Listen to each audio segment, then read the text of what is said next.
Hello students, नमस्कार. Okay, तर आज फळ्यावरले मराठी कुमार भारती आणि समर्थकासर कन्फ्युजन.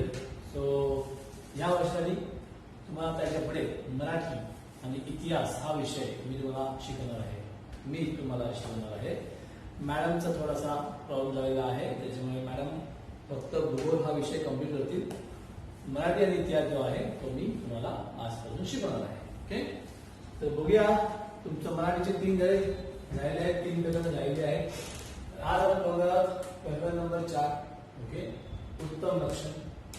उत्तम लक्षण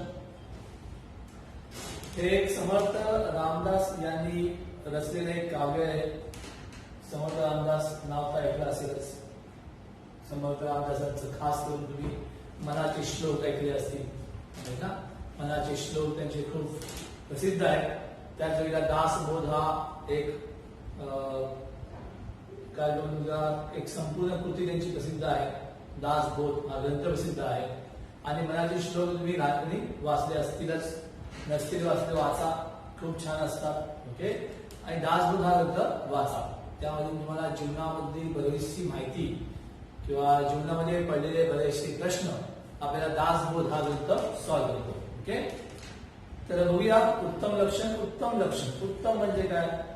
सुंदर, चांगली, चांगली लक्षण. ओके, म्हणजे या भागामध्ये आपल्याला हे बघायचं आहे. या कवितेमध्ये आपण कवितामधून किंवा दासबोधाचाच एक हे घेतलेला आहे.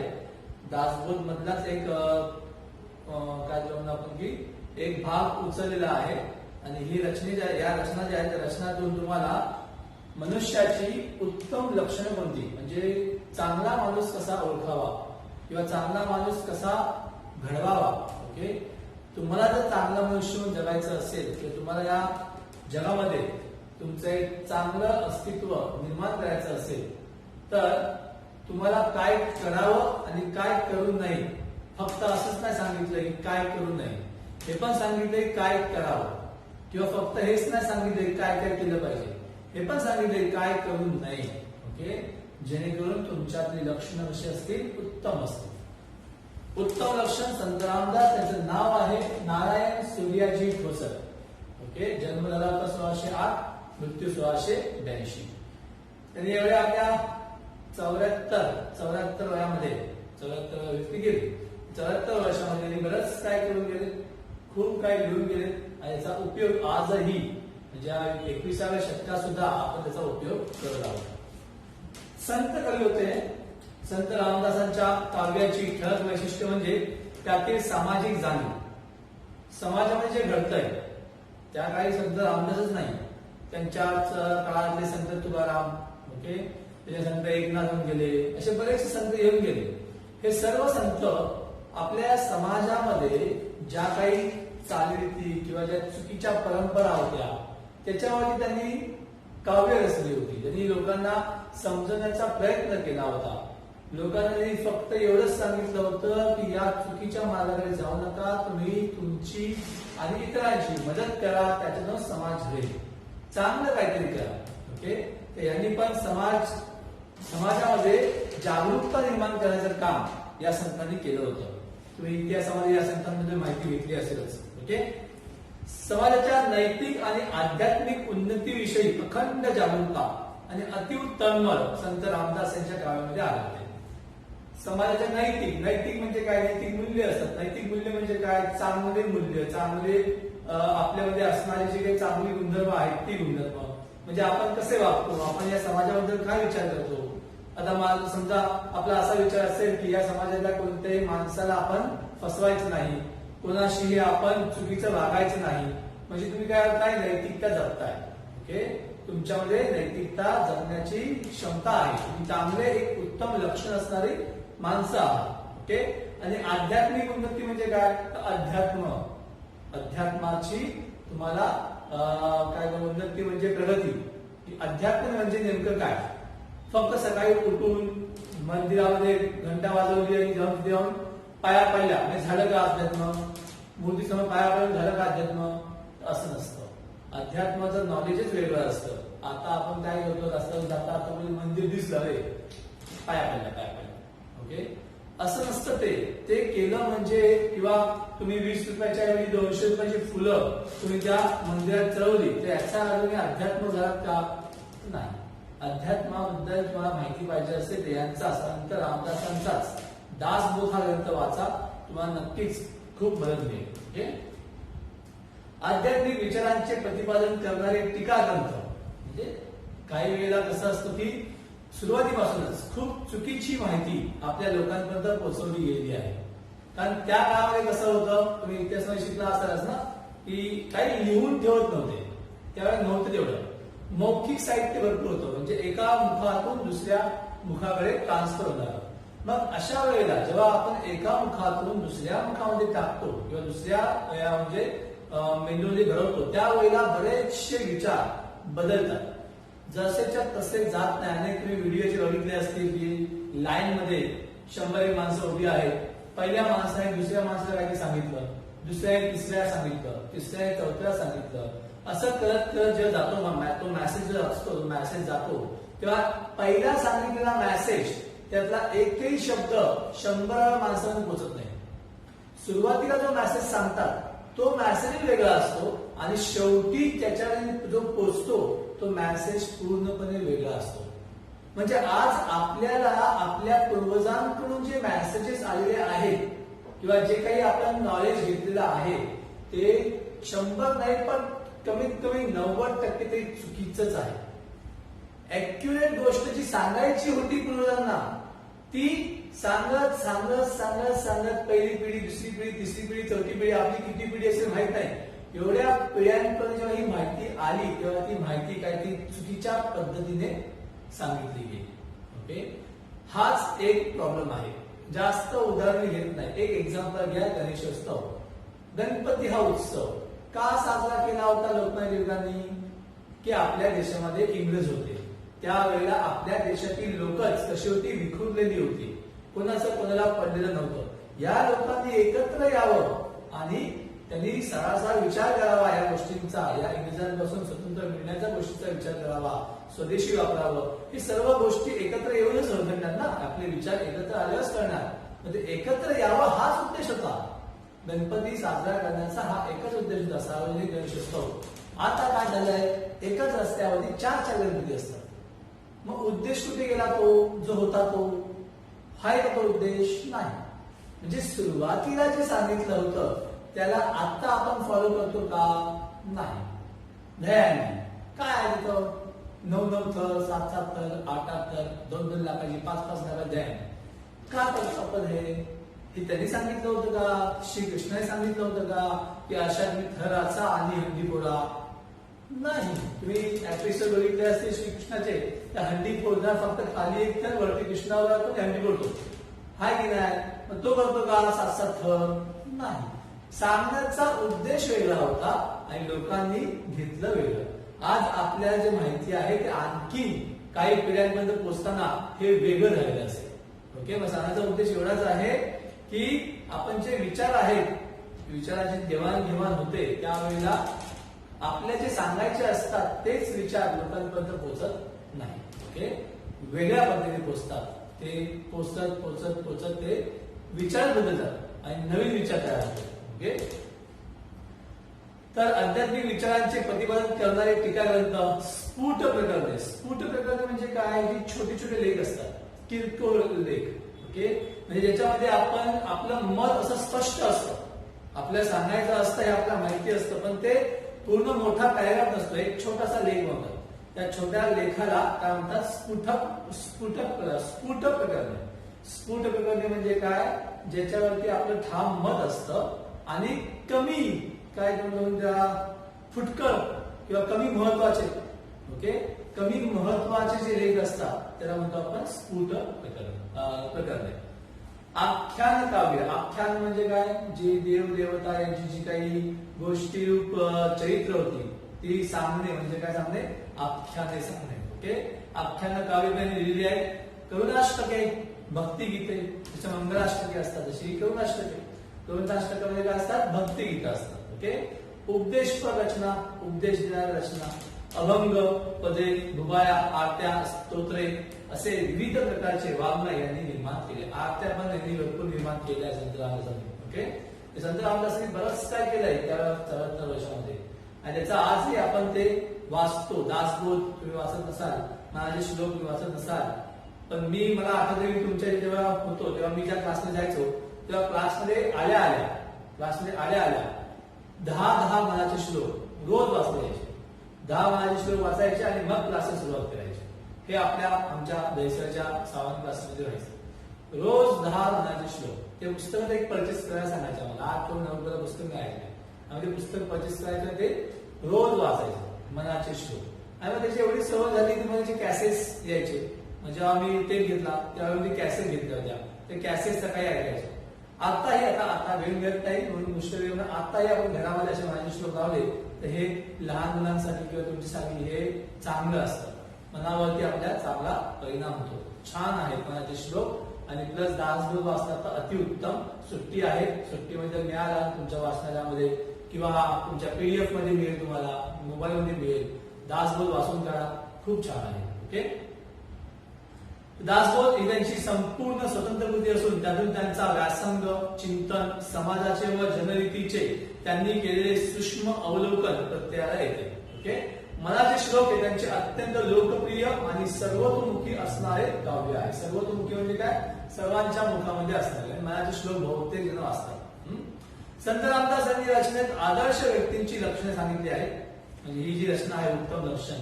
त्यात आदर्श व्यक्ती कशाला म्हणावी, कोणाला बनवावे हे त्यांनी सांगितलेलं आहे. आदर्शत्वाची संकल्पना स्पष्ट करताना काय करावे आणि काय करू नये याबाबत मार्गदर्शन केलेले आहे.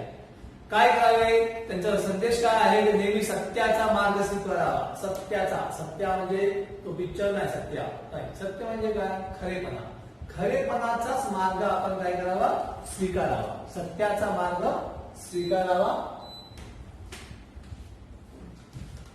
विवेकाने वागावे म्हणजे काय, आपल्याला माहिती पाहिजे की चांगलं काय आहे, वाईट काय आहे. त्याला विवेक म्हणतात. तत्सम बुद्धी, तत्सम म्हणजे विवेक म्हणजे इथे पण दिलं असेल तारतम्य बुद्धी.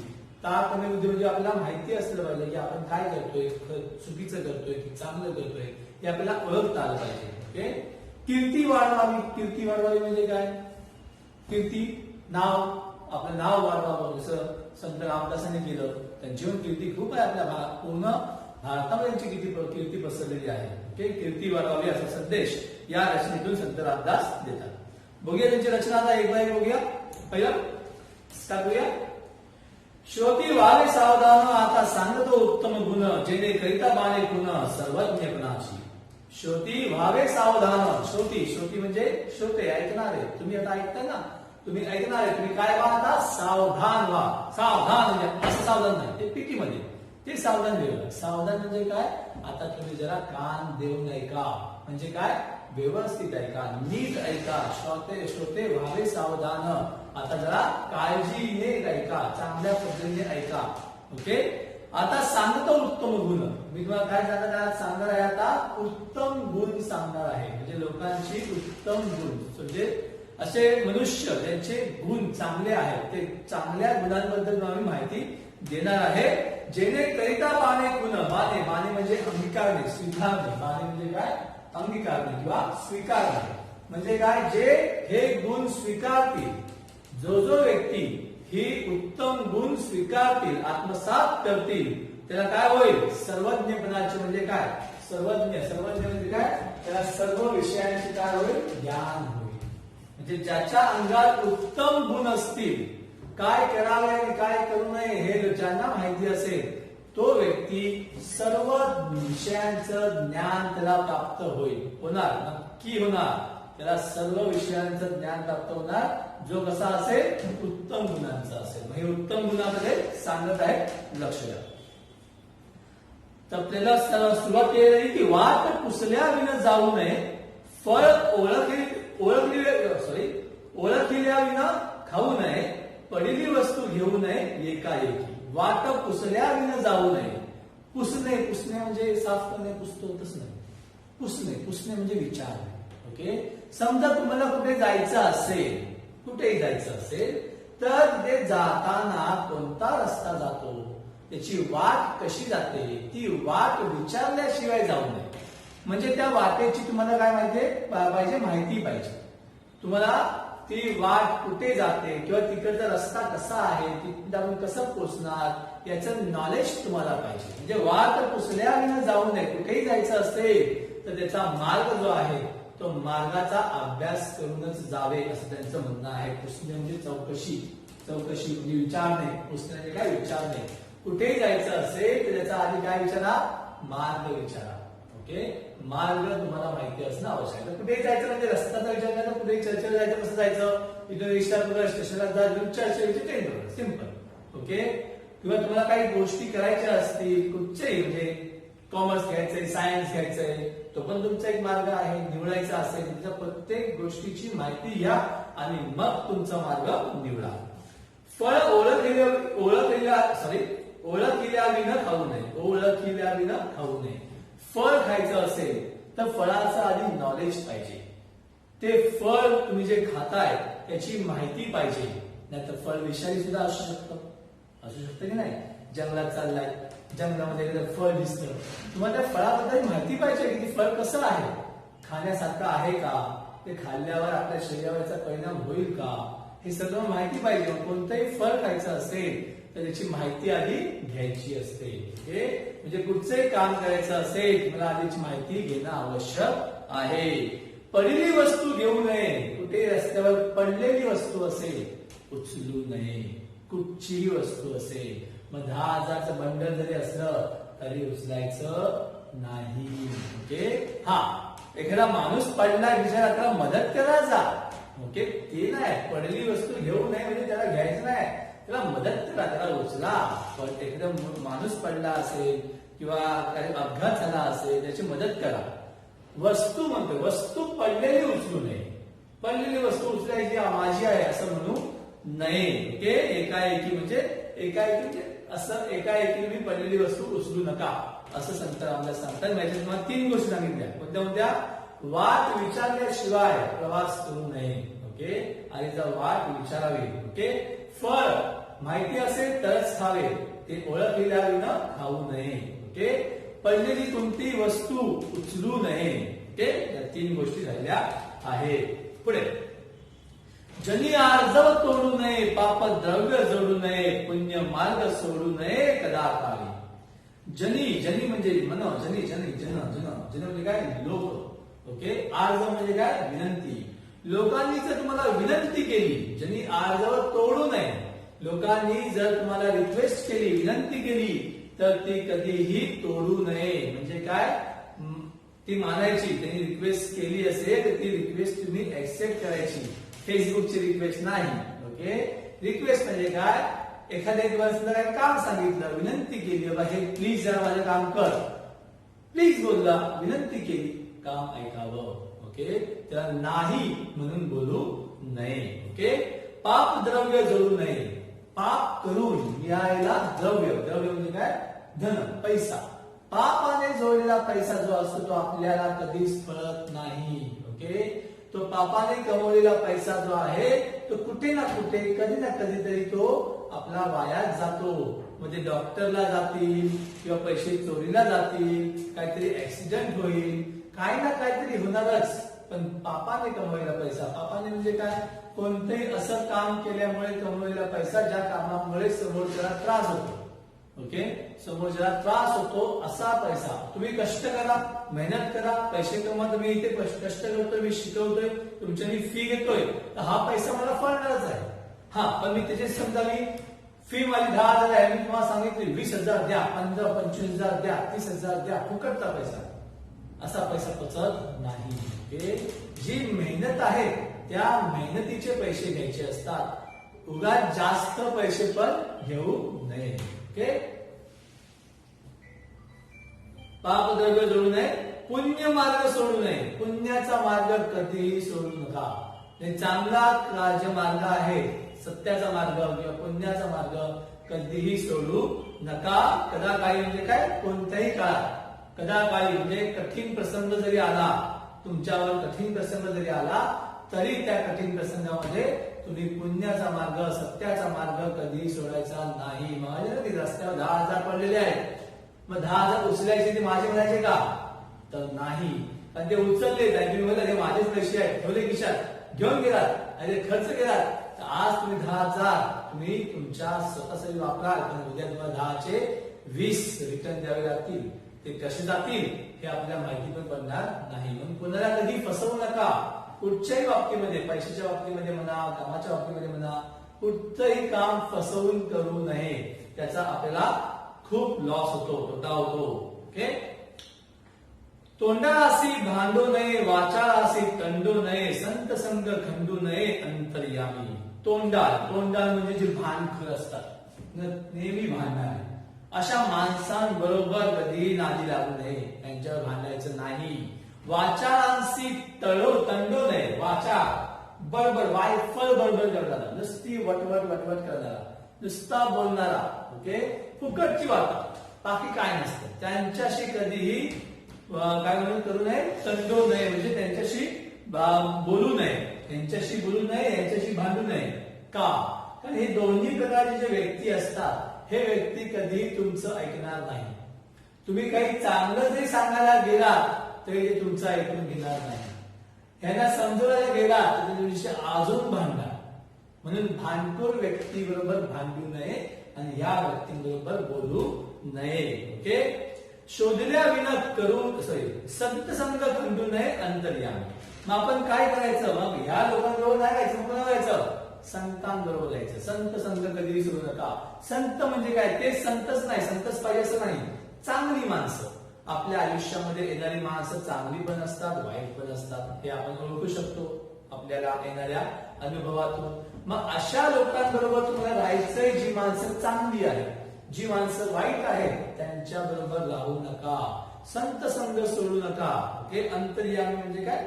मनापासून सांगितलं की मनातून जे चांगले असतात मनातून जे संत असतात अशा लोकांबरोबरच राहायचं. जे खूप चांगले विचारांची माणसं आहेत त्यांच्यावर राहायचं. जे वाईट विचारांची माणसं आहेत त्यांच्यावर राहायचं नाही. तुमच्या वयामध्ये म्हटलं तुमच्या वयामध्ये तुम्हाला चांगले सल्ले देणारे जे लोक आहेत त्यांच्याबरोबर राहा.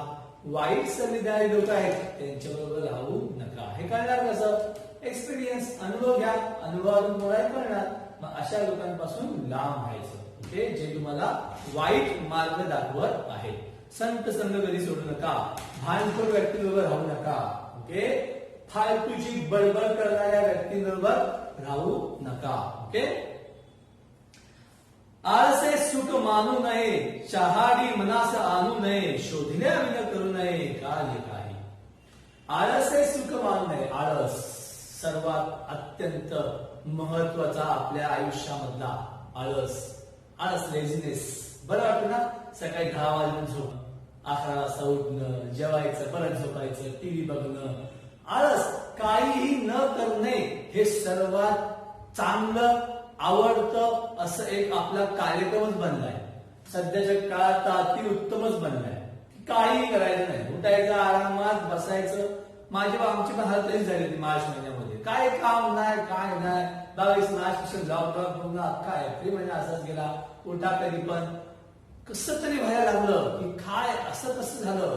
आम्ही रोज सकाळी 7 वाजता बाहेर पडणारी माणसं असे घरामध्ये पडून राहिलो. कंटाळा यायला लागला. आळस हा माणसाचा शत्रू आहे.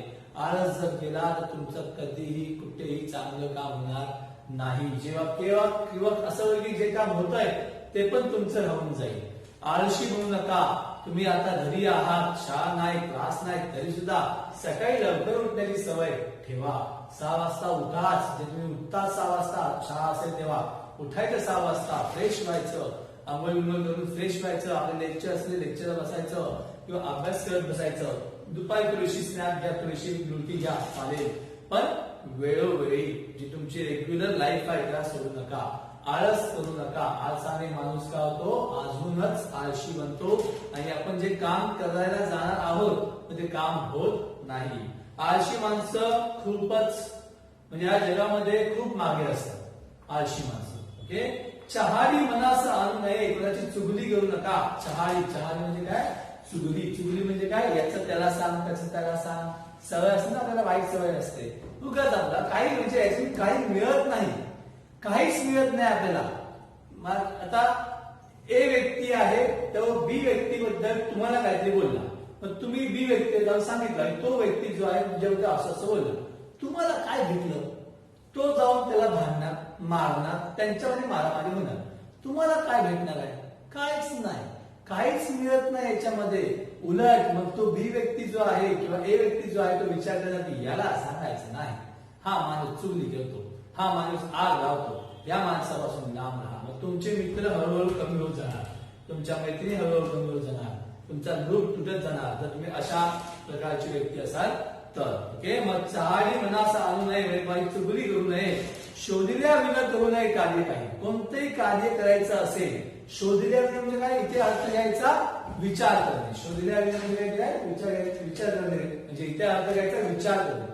कुठचंही काम करायचं असेल, कुठचंही कार्य करायचं असेल, व्यवस्थित विचार करा, लोकांशी बोला, अनेकांचे विचार घ्या आणि मग तुम्हाला जे योग्य वाटेल ते तुम्ही करा. ऐकावे जनाचे, करावे मनाचे, हे बरोबर आहे. बट मनाचे करण्यासाठी आपल्या डोक्यामध्ये आणि तेवढा काय पाहिजे, अनुभव पाहिजे. ओके, लोकांचं ऐका, सर्वांची मदत घ्या, विचार करा व्यवस्थित आणि मग ते कार्य सुरुवात करा. तोपर्यंत त्या कार्याला हात लावू नका. ओके, सभेमध्ये लाजो नये, बाष्कळपणे बोलू नये, पैज होड घालू नये काही केल्या. सभेमध्ये, सभा आहे, मोठी सभा भरलेली आहे, त्या सभेमध्ये कधीही लाजू नका. कशासाठी? बोलण्यासाठी. कोणत्याही सभेमध्ये, मीटिंग मध्ये बोलण्यासाठी कधी लाजू नका. त्या स्टेज डेअरिंग म्हणतो आपण. या समोर या, तुमच्या मनातली जी मतं आहेत ती मांडा. ओके, सभेमध्ये लाजू नये म्हणजे बोलण्यासाठी लाजू नका. बाष्कळपणे बोलू नये. बोलायचं, सभेमध्ये जायचं म्हणजे बोलायचं. मग बोलायचं म्हणजे नेमकं काय बोलायचं? असंच काहीतरी बोलायचं का? तर नाही. ओके, बाष्कळपणे बोलू नका म्हणजे काय, मूर्खासारखं बोलू नका. बाष्कळपणा मूर्खपणा किंवा अविचारे बोलणे. उगाच असंच काहीतरी बोलायचं म्हणून बोलायचं का? तर नाही. ओके, मूर्खपणे बोलू नका. म्हणजे आता समजा मी कविता शिकवतोय आणि तुम्हाला मी काहीतरी वेगळी स्टोरी सांगतोय तर तो मूर्खपणा झाला. मग मी जे सांगणार आहे ते या काव्यांशी निगडीत पाहिजे, बरोबर ना? आता हा काव्य चालला, मी तुम्हाला सांगतोय का मॅच मध्ये ना विराटने एवढे रन केले होते, बापरे विचार काय विराट खेळला आहे. चला पुढचं काव्य. हा, त्या दिवशी मग असंच झालं होतं, असंच काय टाइमपास, असं जरी शिकवलं तर काय होईल, मूर्खपणा होईल, अविचार होईल ना. असं नाही करायचं. तुम्हाला जो मुद्द्यावरती बोलायचं आहे त्या मुद्द्यांबद्दल तुम्हाला माहिती पाहिजे, तो विचार करूनच बोलायचा आहे. बोला, बिंदास बोला, बोलायला लाजू नका, पण बोलताना विचार करून बोला. मूर्खपणे काहीही बडबड करू नका. ओके, बाष्कळपणे बोलू नये, पैज होड घालू नये, कोणाशी पैज लावू नका. होड म्हणजे पण पैजच, शर्यत करार. ओके, कोणाशी शर्यत लावू नका, पैज लावू नका, कधीच पैज लावायची नाही. कॉम्पिटिशन नको. ओके, तुम्हाला सर्वोत्तम द्यायचंय, तुम्हाला सर्वोत्तम द्यायचं आहे एवढीच काळजी घ्या. कोणाशी पैज नको. पैजेमध्येच प्रॉब्लेम होतात. मग मी जिंकलो नाही, तू जिंकलास, मग ते हार त्याला पचवण्यासाठी त्रास होतो, त्याला हार पचत नाही. असं काही करायचं नाही. कोणाशी हार जीत नको, पैज नको, शर्यत नको. ओके, फक्त आपल्याला काय करायचंय, आपलं काम करायचं आहे. ओके, म्हणजे सभेमध्ये लाजू नका, बोलताना विचार करून बोला, मूर्खपणे बोलू नका, कोणाशी पैज लावू नका, कोणाशी शर्यत लावू नका. फक्त काय करायचंय, चांगलं काम करायचंय, सर्वोत्तम द्यायचंय. कोणाचा उपकार घेऊ नये, घेतला तरी राखू नये, परपीडा करू नये, विश्वासघात. कोणाचा उपकार घेऊ नये, कोणाचे उपकार नाही घ्यायचे. उपकार घेणे म्हणजे काय, कोणाची मदत नाही घ्यायची. ओके, आणि जर घेतलीच घ्यावी लागलीच तरी ती राखू नये, म्हणजे रिटर्न देऊन टाका. म्हणजे समजा तुम्हाला काहीतरी मदत केली कोणी, तर तुम्ही त्यांची परत मदत करा आणि रिटर्न करून टाका. समजा फॉर एक्झाम्पल, मी तुमची काहीतरी मदत केली, समजा एखाद्या कार्यामध्ये मी तुला हेल्प केली, लगेच तुम्ही पण मला दुसऱ्या दिवशी, तिसऱ्या दिवशी जेव्हा मला मदतची गरज लागेल तर तुम्ही माझी मदत करा, रिटर्न झालं. म्हणजे तुम्ही काय केलं, उपकार नाही घेतले, त्या उपकाराची परतफेड सुद्धा केली. दुकानदार तुम्हाला तांदूळ देतो, तांदूळ द्यायला पैसे नाही दिले तर ते उपकार झाले. मग तुम्ही काय करता, रिटर्न पैसे देऊन टाकता, उपकाराची परतफेड करून टाकली, बरोबर ना? उपकार कोणाचे घेऊ नये किंवा घेतले त्याची परतफेड करावी, ते घेऊ नये. कोणाचे उपकार घेऊ नये, घेतला तरी राखू नये, परपीडा करू नये, विश्वासघात. दुसऱ्यांबरोबर, कोणत्याही लोकांबरोबर विश्वासघात करू नये. विश्वासघात म्हणजे काय? एखाद्याचा तुमच्यावरती असणारा विश्वास जर तुटला तर तो विश्वास पुन्हा तुमच्यावरती येणं पॉसिबल नाही. ओके, मला जर माझा मी कोणाचं काम करतोय किंवा मी असं काही केलेलं आहे की एखाद्या व्यक्तीचा माझ्यावरती एवढा विश्वास बसलेला आहे आणि जर तो मी विश्वासघात केला, तो विश्वास मी तोडला, तर पुन्हा तो व्यक्ती माझ्यावरती विश्वास नाही ठेवणार, पॉसिबलच नाही. मग मी प्रत्येक गोष्ट जेव्हा मी त्याला सांगायला जाईन किंवा करायला जाईन त्याच्या बाबतीमध्ये, तेव्हा तो माझा विश्वास नाही ठेवणार, तो माझ्यावरती भरोसा ठेवणार नाही. ओके, पॉसिबलच नाही. म्हणून विश्वास कमवा पण तो तोडू नका, कोणाशी विश्वासघात करू नका. कोणी तुमच्यावर जर विश्वास ठेवलेला आहे त्याचा विश्वास तोडू नका. कोणाचे उपकार घेऊ नका, घेतले तर ते ठेवू नका, रिटर्न करून टाका. रिटर्न करून जबरदस्ती नाही, त्याला जेव्हा तुमची खरोखरच गरज असेल त्याच वेळेला तुम्ही सिंह आणि उंदराची गोष्ट ऐकली असेल ना. सिंह झोपलेला असतो, उंदीर येतो, त्याच्यावरती उड्या बिड्या मारतो, सिंह जागा होतो, मग त्याला म्हणतो थांब, तुला मी खातोच. तो उंदीर म्हणतो नको नको खाऊ, मला खाऊ नकोस, मी कधीतरी तुझ्या उपयोगी पडेल. तो सिंह हसतो, म्हणजे तू एवढूसा जीव, तू माझी काय मदत करणार. पण सिंह म्हणतो की जाऊ दे, चला, त्याचं पोट भरलेलं होतं तर जाऊ दे, चल तुला मी सोडतो, जा. ते केलेले उपकार, सिंहाने केलेले उपकार उंदरावरती, त्यावेळेला उंदराला जिवंत सोडलं तर उंदराला खाल्लं असतं. मग नंतर एक शिकारी येतो जंगलामध्ये, जाळ टाकलं, जाळामध्ये सिंह अडकतो. मग इथे उंदीर येतो, ते उंदीर त्या जाळाला कुरतरून दाताने कुरतरून त्या सिंहाला बाहेर काढतो. उपकाराची परतफेड आवश्यक होती त्याच वेळेला. सिंहाला पण जीवनदान दिलं ना, जसं सिंहाने उंदराला जीवनदान दिलं तसं उंदराने सिंहाला पण काय दिलं? जीवनदान दिलं. उपकाराची परतफेड करून टाकली. त्याला म्हणतात उपकार घेऊ नये, त्यांनी उपकार ठेवले नाही. ओके, तर कोणाचे उपकार घेऊ नये, घेतले तर ठेवू नये आणि कोणाचा विश्वासघात करू नये. ओके, व्यापकपणे सांगू नये, पराधीन होऊ नये, आपले ओझे घालू नये कोणी एकासी. व्यापकपण सांडू नये. व्यापकपण म्हणजे काय? सांडू म्हणजे सोडू नये. व्यापकपण म्हणजे काय? व्यापकपणा म्हणजे मोठेपणा किंवा उदात्तपणा. आपला जो मोठेपणा आहे, उदात्तपणा जे आहे, आपलं मन मोठं असणं जे म्हणतो आपण. आजच्या या कोरोनाच्या युगात आज खास करून आपले जे काय त्याचं नाव, गाड्यांचे त्यांचं नाव आठवत नाही मला, मदत करतात लोक, अनेक लोक जे आहे ते पुढे येताना मदत करतात. आपला जो मोठेपणा आहे तो मोठेपणा ते दाखवत आहे. ओके, हा मोठेपणा कधीही सोडायचा नाही. म्हणजे मोठेपणा म्हणजे काय? मी मोठा आहे, तुझं मी ऐकणार नाही असं नाही. उदात्तपणा, मोठेपणाचा अर्थ वेगळा. मोठेपणा याचा अर्थ लोकांची मदत करणे, दुसऱ्यांना कमी न लेखणे, काहीतरी या समाजासाठी करण्याची भावना असणे, याला म्हणतात मोठेपणा. आपण जेव्हा हा मोठेपणा आपण बाळगतो किंवा आपण जेव्हा मदत करतो, तर ही मदत करण्याची जी काही पद्धत आहे, तुमची जी काही स्वभाव आहे, तो स्वभाव कधी सोडू नका. ओके, असं त्यांनी म्हटलं आहे. पराधीन होऊ नये. पराधीन म्हणजे काय? परावलंबी. पराधीन म्हणजे काय? परावलंबी. परावलंबी म्हणजे काय? दुसऱ्यांवरती अवलंबून राहणे. कधीही दुसऱ्यांवरती अवलंबून राहू नका. कोणत्याही कामासाठी दुसऱ्यांवरती अवलंबून राहू नका. तर असं कसं होईल? पहिल्यांदा स्टार्टिंगला होणारच. स्टार्टिंगला तुम्ही कोणावरती डिपेंड राहणारच. ओके, पण ते स्टार्टिंगलाच. नंतर मग तुम्ही तुमच्या पायावरती उभं राहायचं आहे. आज तुम्ही पण तुमच्या आई वडिलांवरती डिपेंड आहात, पण तुम्ही ते डिपेंडन्स काढू शकता. तुम्ही कमवायला जाऊ नका, पण तुम्ही जर ते मार्क कमवून तुम्ही आई वडिलांना दिले तर तुम्ही काय झालात? स्वावलंबी झालात. की तुम्ही खर्च करताय, मी तुम्हाला पर्सेंटेज देतोय. ओके, काही टेन्शन नाही आहे. म्हणजे तुम्ही तुमचे काम व्यवस्थित करताय. परावलंबी होऊ नका, दुसऱ्यामध्ये अवलंबून राहू नका. स्वतःचं काम स्वतः करा. आज घरातली बरीचशी अशी कामं आहेत जी तुम्ही स्वतःहून करू शकता. आईला मदत करू शकता प्रत्येक कामामध्ये. आज सुट्ट्या, भरपूर सुट्ट्या चालू आहेत. एवढ्या महिन्याच्या सुट्ट्यामध्ये मुलगा मुलगी दोघांनी सुद्धा आपल्या आई वडिलांना मदत तुम्ही करू शकता. ती मदत करा. म्हणजे काय होईल? तुम्ही जे घरामध्ये राहता, ज्या घरात राहता किंवा आई वडील जेवढे कष्ट करतात त्याची थोडीशी परतफेड तुम्ही केल्यासारखी होईल, छोटीशी. ओके, मदत त्यांना होईल. हे असं करायचं, दुसऱ्यावरती अवलंबून न राहायचं. ओके, तर स्वावलंबी म्हणा, परावलंबी नाही.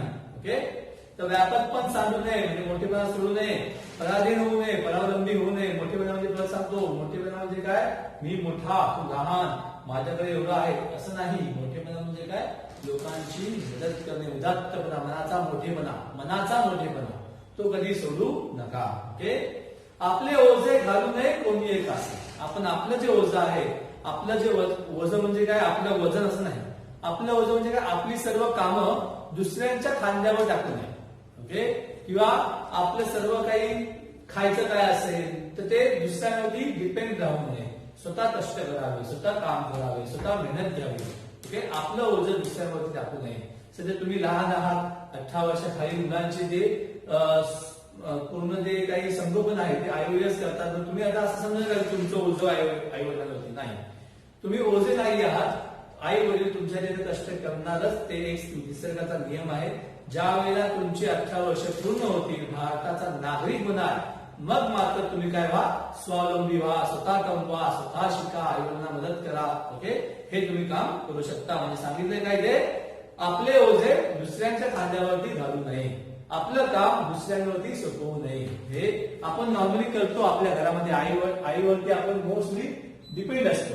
आई माझे कपडे कुठे आहेत, आई टॉवेल कुठे आहे, आई पुस्तक कुठे आहे, वया कुठे आहेत, सर्व काम आईलाच म्हणतो. नका करू असं. तिला मदत करा, स्वावलंबी बना. तुमचं अंथरूण तुम्ही उचला, तुमचं अंथरूण तुम्ही घाला, तुमचे कपडे तुम्ही इस्त्री करून ठेवा किंवा तुम्ही घडी करून ठेवा. ओके. धुता येत नसेल नका धुऊ, पण तुम्ही घडी करून तर ठेवा. सुटलेले कपडे काढा, त्याची घडी करा, व्यवस्थित कपड्यात ठेवून द्या. ही केलेली मदत आहे आईसाठी. ओके. स्वावलंबी बना. सत्य मार्ग सांगू नये, असत्य पंथे जाऊ नये, कदा अभिमान घेऊ नये असत्याचा. सत्य मार्ग सांगू नये, सत्याचा मार्ग कधी सोडू नका, सत्यपणा कधी सोडू नका. असत्य पंथे जाऊ नये, असत्य पंथे म्हणजे असत्याच्या मार्गावर कधी जाऊ नका, असत्याची साथ देऊ नका, खोटेपणाची साथ देऊ नका, खरेपणाने वागा, खऱ्याचा मार्ग कधीही सोडू नका. कदा अभिमान घेऊ नये असत्याचा. असत्याचा म्हणजे काय, खोटेपणाचा अभिमान नको. ओके. खोटे बोलून जर तुम्ही एखाद्याला फसवलं त्याचा अभिमान नको बाळगायला. फॉर एक्झाम्पल, आपण तुमच्या मुलांमध्ये तुम्ही बहुतेक मुलं बघा कॉपी करतात, तुमचे मित्र मैत्रिणी किंवा तुम्ही बघितलं असेल कॉपी करताना, ते कॉपी करतात आणि कॉपी करून मला 90% भेटले, हा जो मोठेपणा गाजवतात हे चुकीचं आहे. कारण तुम्ही कॉपी करता आहे, जरी त्या शिक्षकाने नसेल बघितलं तरी तो वरचा देव बघतो आहे, त्याची तुम्हाला प्रायश्चित्त भेटणारच. अशा लोकांना नोकऱ्या मिळत नाहीत पुढे. आणि जे इमानदारीने 40% जरी काढले असतात तरी सुद्धा त्या 40%च्या मुलाला पटकन नोकरी मिळते, जॉब मिळतो किंवा तो काहीतरी आपला बिझनेस करतो, तो सक्सेस लवकरात लवकर होतो त्या व्यक्तीपेक्षा जी व्यक्ती चिटिंग करते. ओके. असत्याचा मार्ग अवलंबते त्यापेक्षा सत्याचा मार्ग जो अवलंबतो त्याला सक्सेस लवकर मिळतो. हे नेहमी लक्षात ठेवा. सत्याच्या मार्गावर चाला, असत्याचा मार्ग वापरायचा नाही. ओके. आणि शेवटचं सांगितलंय की अपकीर्ती ते सांगावी, सत्कीर्ती वाढवावी, विवेके दृढ करावी, वाट सत्याची. अपकीर्ती ते सांगावी. अपकीर्ती म्हणजे काय, कीर्ती डाऊन होणे म्हणजे काय, कुप्रसिद्धी. ओके. कुप्रसिद्धी सांगावी म्हणजे कुप्रसिद्धी सोडून द्यावी, अपकीर्ती सोडून द्यावी, सत्कीर्ती वाढवावी म्हणजे काय वाढवावं, लौकिकपणा वाढवावा. म्हणजे असं कोणतंही काम करू नये ज्याच्याने तुम्ही काय व्हाल, कुप्रसिद्ध व्हाल, म्हणजे तुमचं नाव काय होईल, खराब होईल. असं कुठचंही काम करू नका. अशी कामं करा की तुमचं लौकिक वाढेल, तुम्ही काय व्हाल, तुमची कीर्ती काय होईल, वाढेल, तुम्ही सत्कीर्ती बनाल, तुमची अपकीर्ती होणार नाही. अशी कष्ट करा, अशी कामं करा ज्याच्यामुळे या समाजामध्ये तुमचं नावारूपाला या तुम्ही किंवा नाव होईल, लौकिक वाढेल. असं कोणतंही काम करू नका की तुमच्या नावामुळे तुम्ही काय व्हाल, कुप्रसिद्ध होणार. असं काही करू नका. ओके. विवेके दृढ धरावी, वाट सत्याची म्हणजे सत्याचा मार्ग अवलंबावा. सत्याचा मार्ग अवलंबणार आपण जेव्हा आपण विवेकाने म्हणजे तारतम्य बुद्धी म्हणजे आपल्याला माहिती असलं पाहिजे की काय